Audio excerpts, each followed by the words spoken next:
Welcome, everybody. It's time once again for another episode of SLMA Radio. It has to do with sales lead management or sales lead marketing. It probably starts here with the SLMA Radio Show. SLMA Radio is a revolving series of programs brought to you by the Sales Lead Management Association. This week's program is Revenue Rebels, brought to you by Demand Lab, sponsor the program, with their host, the CEO of Demand Lab, Rhoan Morgan. Hey listeners, we are back with another episode of Revenue Rebels, and I'm your host, Rhoan Morgan. On today's show, we're going to talk about how to overcome digital clutter by leveraging tangible and personalized marketing tactics to drive engagement and to drive results. And who better to talk about this than Chief Evangelist and VP of Strategic Alliances from PFL.com, one of the companies leading the charge in direct mail and tactile marketing automation, Marne Reed. Thank you so much for joining us today. Absolutely, Rhoan. Excited to be here. I am really excited to have this conversation with you today. And just in case a few of our listeners might be unfamiliar with PFL, I have to tell everybody out there that I first worked with Marne and the PFL team years ago when we deployed a really successful direct mail campaign and program with a client of ours. I think they're still working with you guys even. And that was before PFL developed the technology that enables sales and marketing directly within the platforms that we use every day. So today, in addition to printing, mailing, and fulfillment services, PFL provides technology-supported sales enablement and marketing automation solutions. And for me, it's been really exciting to see the growth and expansion of the services that you guys have been offering over the years. So I'm really happy to be able to share some of these cool insights that I know you're going to bring to the conversation today. Absolutely. So let's just jump right in. Marne, I know part of the bio that I read, and I couldn't believe it. It's really impressive. You've been with PFL for over 17 years now, hence the Chief Evangelist title. So it's really very safe to say that you know the ins and outs of the business. I know the ins and outs. I always say I know more than there's times where I go home and think, okay, racy, some of this stuff. So based on that experience, I would love for you to share with us, just to get the conversation rolling, how you see direct mail enhancing marketing strategies today in maybe a different way. Yeah, very interesting to just watch the evolution of direct mail. And it used to be in times past, they did the batch and blast, right? You get a list and you send the same message and the same physical piece to do that entire list. But what we've seen over the course of the last several years, when you have people who are getting inundated with the digital marketing component, and I think the number is now people see 10,000 brand messages a day. The fact of the matter is people can't consume that much information coming at them. And one of the things that we were experiencing internally, and then we realized that our customers were also experiencing, is they're pumping out all this great content, but the fact of the matter is it's not being consumed just because people are really ignoring it. They don't have the time to consume it. Frankly, there's a lot of systems out there that block that information. And so what we're experiencing is being able to send a physical piece alongside all of your digital messaging really enhances the messaging. There was a study that showed that neuroscience shows that when you actually are interacting with a physical piece, it actually creates a lasting memory. It's just one more touch point where you can get your value across and your messaging across to your audience. In fact, I've had a couple of cases where I'll receive something, a physical piece, and I'll think, oh, what was that email, or what was that I saw online? And I'll go back and search, and it can trigger something, I think, also really sort of to provide those connecting points. Exactly. That's, I think, something really important from the marketing perspective, but then also certainly from the sales perspective as well. And, getting in front of people that are your decision makers. And with that in mind, I would love it if you could tell us a little bit about some of the outcomes that companies are looking to achieve when they launch a tactile marketing campaign. I think when you look at the metrics, and that's what we really focus on with our customers, is what are the metrics that you are trying to influence? And if marketers don't understand those metrics, it really doesn't make sense for them to include a direct mail piece, because that is typically the most expensive component of your marketing. So getting really clear on what those metrics are, and frankly, when I look at a lot of our customers, they're hitting every stage of the marketing funnel and including that direct mail touch in there. So the top of the funnel, being able to get people to engage with them, take a demo of our solution, do this, get this kind of campaign that they're looking at.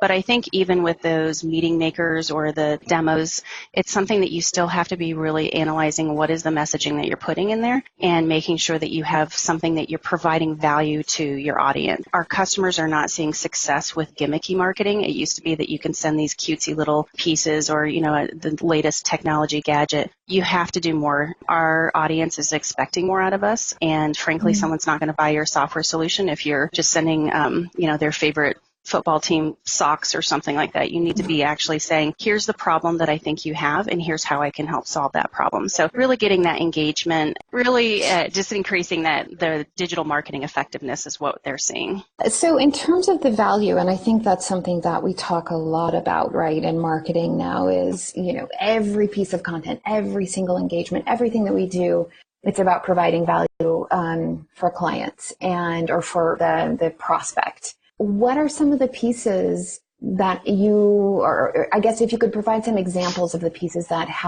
you think are bringing the most value to the table for a prospect? Well, and that goes to, do you really understand who you're selling to? And, we have one of our customers, Jellyvision, that does it so absolutely phenomenal. They're understanding that they're selling to human resources professionals, which HR a lot of time doesn't get a whole lot of love from an organization. And so knowing that and then kind of playing on that with the messaging that they have, when you look at the fact that we're integrated with the marketing automation and the CRM platforms, customers are really collecting a lot of behavioral data. And so being able to take that data and then actually influence the physical piece that you're sending, and not only the piece itself, but the actual content of that piece. So if you're selling to a human resources professional, what are the things that they're struggling with?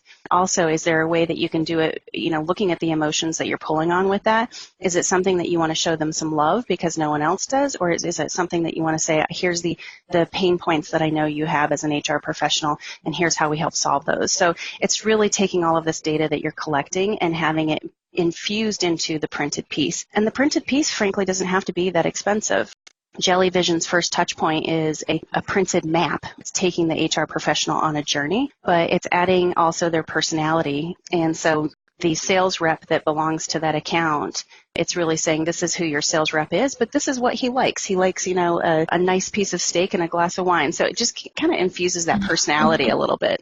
Oh, that's really interesting. So you're able to differentiate even that first touch based on the sender. Correct.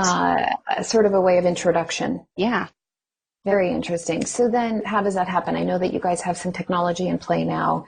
That must be through the CRM side, and they're requesting it. Is there an automation there? There is. Is there an automation component? Yeah, so if you think about your marketing automation and you're setting up a campaign, you're really taking a look at what is the journey that you want people to go on. And so the first touch might be an email that you're sending out, and then you could actually look to see, did this person actually click on the email or did they not click on the email? Based off of that, you can drop a direct mail piece into that campaign where it will look for, did they engage? If they didn't engage, you might want to send them the physical piece. We have other customers where they say, I want the first touch to be a direct mail piece, where I know that this piece has been delivered to Rhoan Morgan, and as soon as we get the delivery notification that the package has landed on your desk, then I, as the salesperson, am going to get a task in Salesforce that says, follow up with Rhoan right now because she has the package on her desk. So it's all data-driven, much like it would be with an email. So we don't batch and blast our emails. We want to know, what email am I sending to Rhoan versus what am I going to send to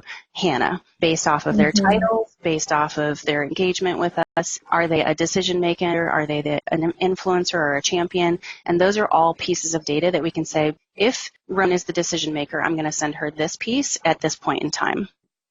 I also believe, just looking at what our clients are doing, that tactile marketing and direct mail is becoming more and more popular or used. And that's, as you said earlier, breaking through sort of the digital wall. You do have just a ton of cases where, you're not able to even get into an inbox. I mean, unfortunately. Yeah. I would love it if you could share a couple of examples of how companies are differentiating themselves from others. What's that sort of creative process that they go through? Sure. And actually, we just published a report, a multi-channel marketing report recently with Demand Metric, and where we surveyed 575 different participants. And I thought what was very interesting about that is how many were infusing direct mail into their process. But the other piece that I thought was quite alarming is out of those participants, there was about 29% were only using 3 marketing channels. When you talk about differentiation, it certainly is more difficult to set up a complex campaign where you have multiple channels that you're orchestrating all at the same time. But I think that is what we're seeing where our customers are standing out is when they're taking the time to not just check off their list another campaign, another email campaign, but they're saying, no, I want to basically document that entire customer journey. And that's something that we're doing with our customers, is figuring out what all of the different touches and where does it make sense to put a direct mail piece in there. And what is the flow of the messaging that you're using. For our customers, we go through kind of a consultation process with them to, again, understand what are the metrics, what are the personas that you're marketing to, and then what is the physical piece that makes sense for you to be sending. If you're a company who has a lower price point on your sales, I would recommend doing a very fancy package. I would say let's start with something that's a flat piece mail. So we have some customers that are doing very expensive, beautiful packages where it's got their branding on the outside, their branding on the inside. They typically have a piece of branded swag in there, but that's really not the most important piece. It's what is the catalog that they have in there or the little trifold brochure that's really explaining the value that they can bring. I'm really looking forward to moving into a conversation around metrics, around the data that's needed. We do have to take a quick break now, and when we get back, we will continue our conversation with Marne. We'll dive into some of today's central marketing topics that I think were all sort of top of mind, which is data and personalization. So stay tuned. And let's take a moment just to tell you that Demand Lab helps organizations just like yours transform their revenue potential by connecting their greatest assets, people, processes, technology, and data through customized revenue ecosystem solutions. By leveraging marketing technology, data science, governance, and analytics, along with content, Demand Lab helps B2B organizations like yours advance business goals and drive revenue. Type in demandlab.com. That's demandlab.com. And now back to the second half of our show. All right, we're back, so let's get right back into it. Marne, I would love for us to be able to talk about data. You've mentioned this a number of times already, and I've just been sort of holding my tongue waiting to get to this this question. One of the things that I think some people may not really think about when they're thinking about tangible or tactical marketing is the data side of it. And I think you guys were really one of the first movers. I don't know if you were the first mover, but it was so early that you guys saw the opportunity to connect into marketing automation platforms and CRM. Data plays a huge role in today's marketing successes, right, from a digital perspective. How does it support today's campaigns or the direct mail campaigns that marketers are doing? I guess, what do they need to do to be prepared to come to you guys to develop something? Yeah, it was interesting when we first started our integrations. I think it was almost probably 5 or 6 years ago. Little piece of information that was kind of missing when we did our launch is if you think about your marketing automation platform or your CRM platform, you don't necessarily think about where am I going to mail something, because at that point it was 100% digital, right? So all I need to know is what your email address is, what sites you're going on. We first kicked it off and it was like, oh wow, no one has physical mailing addresses in their marketing automation platform.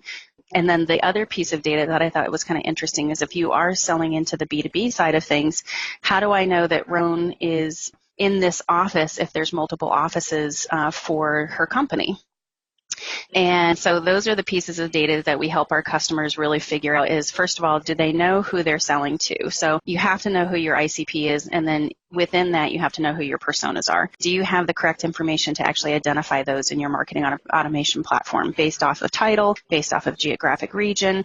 So starting with that and then getting into, once we know that, then we need to do some data enhancement on where do they actually live. Are they working out of their home office? Are they working out of some regional office? And so those are the data components that we have to pump the brakes a little bit first and say, do you have this within your platform? And if not, let's make sure that we get that before we actually start a direct mail campaign, because there's nothing more disappointing than kicking off a direct mail campaign and having 30% of the packages that you deliver get returned, not to your recipient. Yeah, you know what? We have clients all over the world, and we have several companies, especially today's work environment, where they are working from home, maybe even, 90% of the time.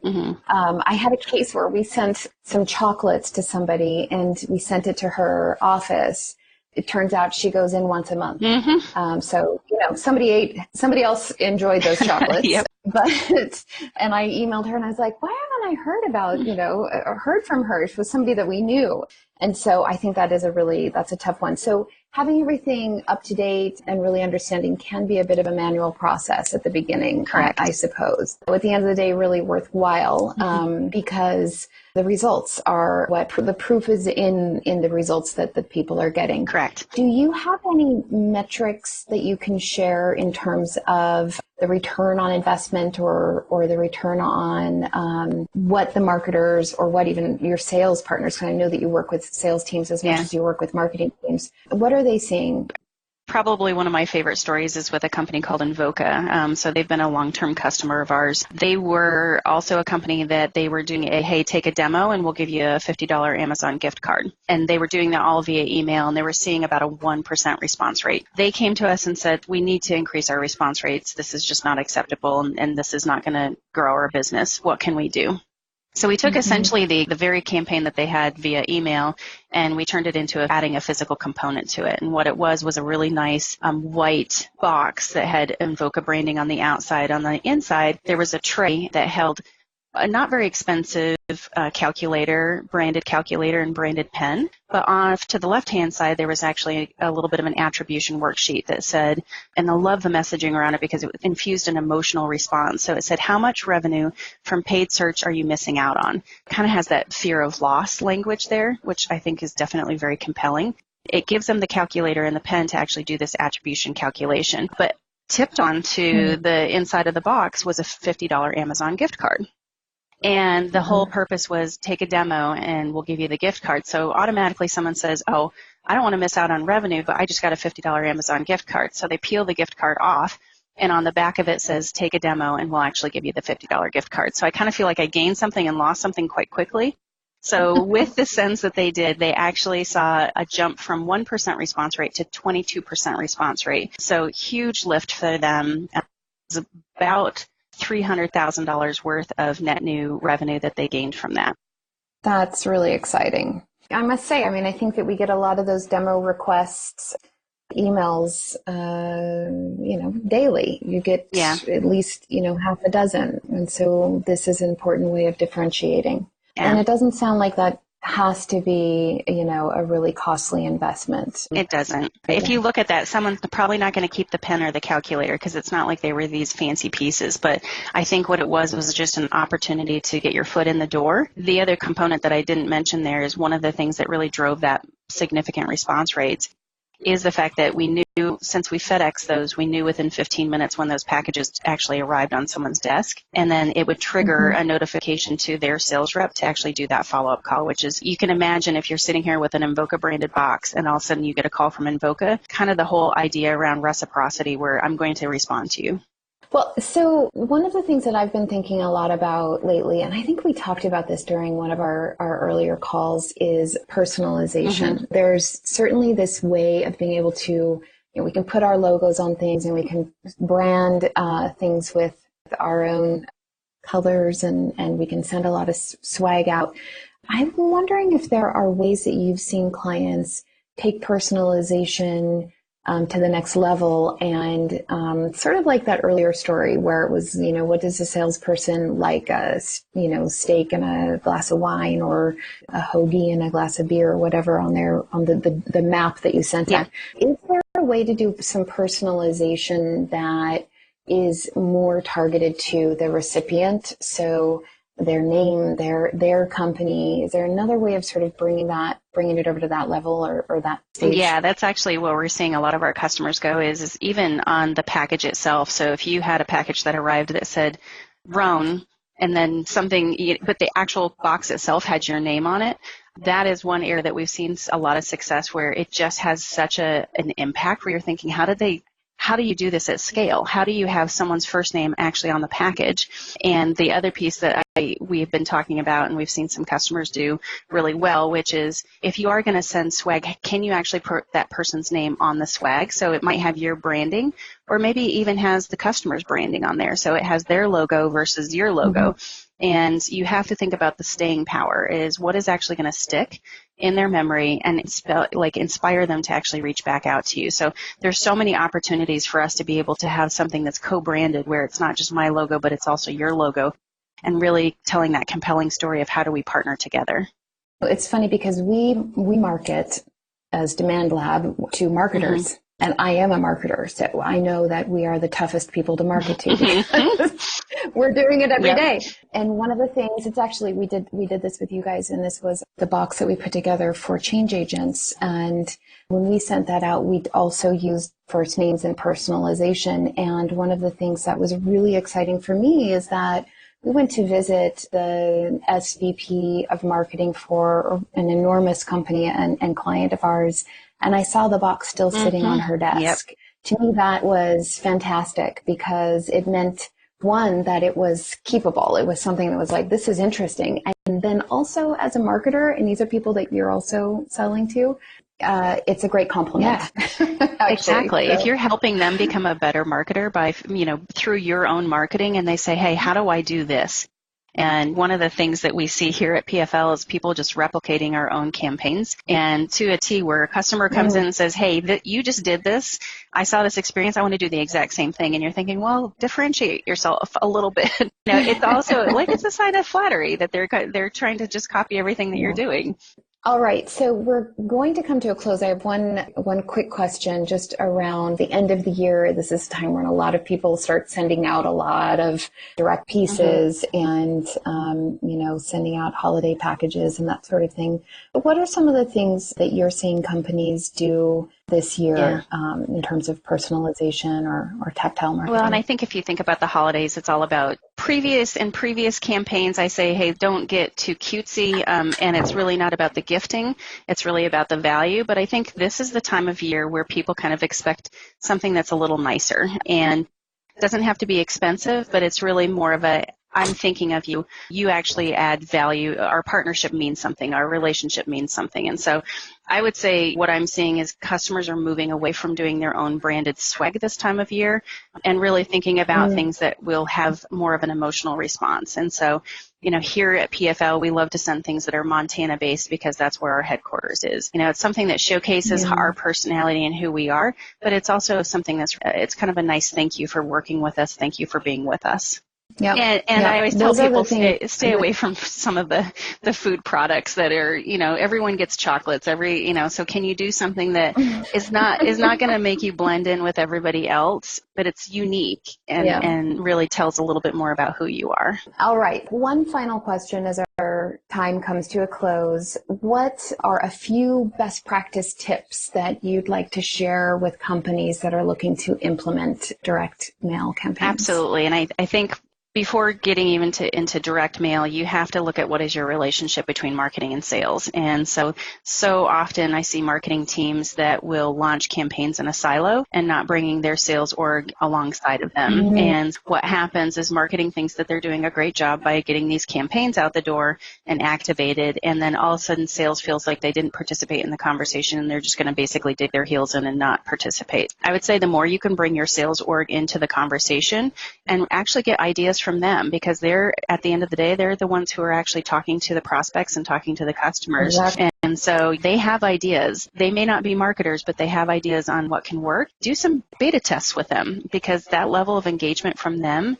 just will make your campaign so much more successful. I think if you start off with that and then looking to see what are the physical pieces that you can infuse, and like I said, looking at where it is in the funnel and understanding that it doesn't have to be this super glamorous piece.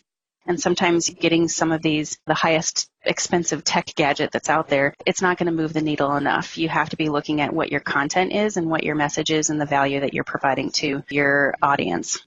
Those are 3 really great starting points. Connect with sales, ensure that you're really working together. At the end of the day, your intention is to send them over to the salesperson. So to me, that only makes sense. Where are you infusing this into the funnel, into the customer journey, the customer experience? Certainly, you can have very different pieces, very early stage, mid, and later on. And then how are you driving value, and how does it align with what you're sending out? And I think something that you said earlier is really important also, mapping out that journey and that experience so that it makes sense, right? Sort of at what point should you be sending something? What is the investment level that should be sort of at early stage versus late stage consideration? And being clear on what does success look like. How are you going to make this ROI is the other piece. How are you going to measure this? Great stuff. I think that you and I could probably spend a lot more time talking about this. And we might have to do a follow-up conversation at some point in the new year. Yeah. But thank you so much for joining today. I really appreciate the time. And a big thank you to our listeners for tuning into Revenue Rebels today. I am your host, Rhoan Morgan, and you can find me on LinkedIn by looking up Demand Lab or visiting our website, demandlab.com. While you're there, don't forget to sign up for our monthly newsletter and check out our other resources, including podcasts like this, as well as tips and tricks and how-to guides. And now back over to you, Paul. You've been listening to another episode of SLMA Radio. This week's show, Demand Lab. Tune in to hear all of them. Right here in the Funnel Radio Network for at-work listeners like you.